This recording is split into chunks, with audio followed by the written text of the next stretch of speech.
Jurusan terbaik itu sebenarnya bagi perempuan itu jadi ibu yang baik. Kalau istri, istri yang baik. Kalau anak, anak yang baik.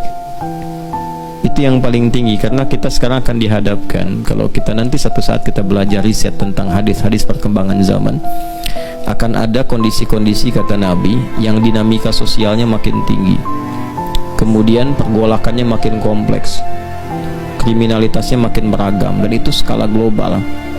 Saat-saat demikian dibutuhkan pendampingan-pendampingan yang kuat, minimal supaya bisa mencegah dari maksiat. Sekarang tadi siang kita bahas kan, kalau orang tua sudah bekerja, ibu sibuk, kan mulai ada perpisahan dengan anak ya. Anak masuk SD, anak masuk TK, siapa yang mampu menjaga mereka? Kalau nggak dititipkan sama Allah, kita nggak bisa jamin disayang-sayang, diberikan pendidikan di rumah, tiba-tiba masuk sekolah dicipi makanan yang tidak tepat, bergaul dengan kawan yang salah, tiba-tiba masuk kampus dekat-dekat dengan orang-orang yang bergaul dengan sesuatu yang dilarang, narkoba kah, tawuran kah, macam-macam kah. Bagaimana bisa mengembalikan itu? Yang pertama yang harus dilakukan adalah membangun kesolehan pada diri orang tua. Jadi kalau orang tua sudah soleh, anaknya pasti dijaga walaupun orang tuanya wafat. Tuh, kalau malam Jumat kita baca surat apa? Yasin, kadang-kadang Al-Kahf kan. Saya pernah katakan di surat Al-Kahf itu ada 4 kisah viral kan. Salah satu kisah viralnya adalah kisah anak yatim, 2 anak yatim.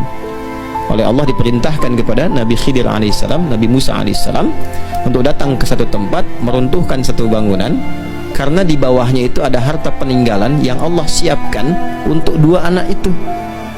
Ketika ditanya kenapa, bapaknya soleh. Ternyata kesolehan bapak, kesolehan ibu itu berpengaruh pada masa depan anak. Dan anak-anak menjadi baik itu pada akhirnya yang pertama kali mesti soleh ibunya. Kenapa? Karena tugas ayah itu nanti akan ada tugas di luar untuk mencari nafkah, sedangkan ibu banyak waktunya di dalam. Dan hubungan anak dengan ibu itu lebih kuat tersambung dibandingkan ayah dengan anak.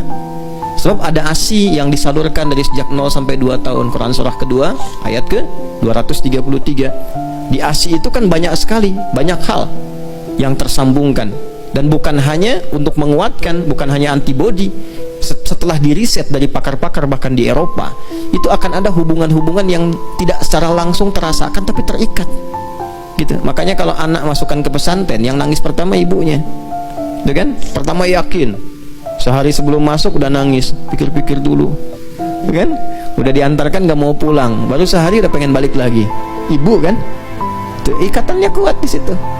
Nah, maka dari itu apa yang harus dilakukan ketika anak tumbuh dan sebagainya? Ibu tuh lebih banyak di rumah. Saya sarankan perempuan punya kegiatan apapun, sehebat apapun, tetap jurusan terakhirnya menjadi ibu yang terbaik.